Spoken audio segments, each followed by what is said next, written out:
Hello everyone, Caleb here, and today I'm going to explain Wonky Whistle. For those of you that are new to my channel, this episode is not written by Sharon Miller, it's actually written by Neil Benn himself. Now, don't get me wrong, like Sharon Miller, I'm sure that Neil Benn is a nice person. But boy, oh boy, was this episode horrendous. Not only it's a worst episode of season 15, but the entirety of the Sharon Miller era. Now without wasting more time, let's get ready. In the beginning of this episode, there are many stock footages and trains without any brake vans. Now, we are already in 20 seconds in, and I knew it was going to be a bad start. At the Steamworks, Thomas is getting his whistle fixed. And Sir Topham Hatt uses unnecessary rhymes to Thomas. And Victor mentioned to Thomas about his wonky whistle. Oh, and there's something that I saw that was terrifying when I was little. Watch this. I'm sure my whistle isn't wonky. I must race to Farmer McCall. Thomas! But your whistle is... Wonky! Wait, Thomas. He blew his wonky whistle loud and long. There are so many things wrong with this scene. First of all, Thomas should know better than to leave when there's workmen on top of him. In fact, he almost injured them. Thankfully, their ladder broke their fall. Not to mention that his driver and fireman were too stupid to stop him. Secondly, won't their workmen's knees get burned off while trying to fix his wonky whistle? They could at least turn off the boiler so that they don't get burned by hot steam. And third, that wonky whistle does not sound like this.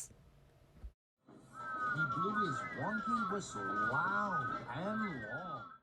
It actually sounds like this.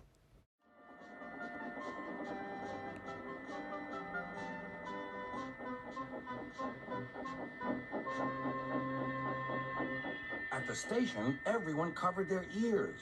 Sir Topham Hatt covered his ears, too. Just because it's wonky doesn't mean it has to sound like a slide whistle, unlike the annoying SpongeBob episode. Also, I love it when Kevin rear-ended against a wall, saying, "Heaving hooks, what was that?" Oh, I don't know, Kevin. Maybe it's because a wonky whistle? And in the next scene, the narrator said, but Thomas was being pleased. Yeah, pleased to be an idiot.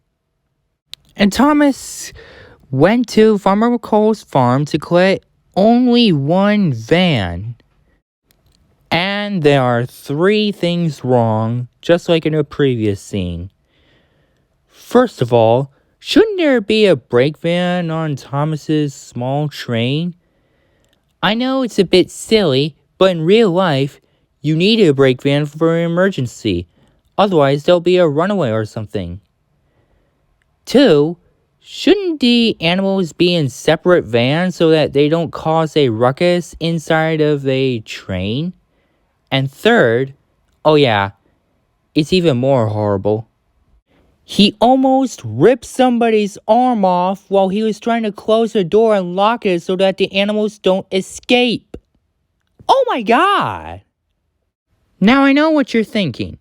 The episode's moral isn't about hurting someone, it's about learning to be patient. That may be true, but the execution of it is awful. Like we always say, just because it's a kid's show doesn't mean you have to insult the intelligence like this. Sure, the kids are easy to be entertained, but they're not that stupid. And I think kids deserve more quality than this. If you want to watch Wonky Whistle done right, then I suggest you watch Very Important Sheep, which is my favorite episode from season 19. back to the episode itself. So the first strike is that when Thomas blew his wonky whistle, Katie went out of the van. And I love the name of this dog. The second strike is when Thomas stops at the crossing for some reason. He blew his wonky whistle and the ducks went out of his van. Bertie tries to tell Thomas, but Thomas wouldn't listen. And the third strike when Thomas stops at Mayfleet Station. He blew his wonky whistle that scares the cow, which went out of Thomas's van. The station master tried to tell Thomas, but Thomas wouldn't listen. You know where this is going, right? And Thomas finally stops at the country show, which he realized that his animals were missing. And to make matters worse, he blew his wonky whistle again, which scares the sheep. And why didn't they secure the gate properly? Then Thomas realized that his wonky whistle had scared the animals too. And he realized that everyone tried to tell him that. And I was like, you just realized that now?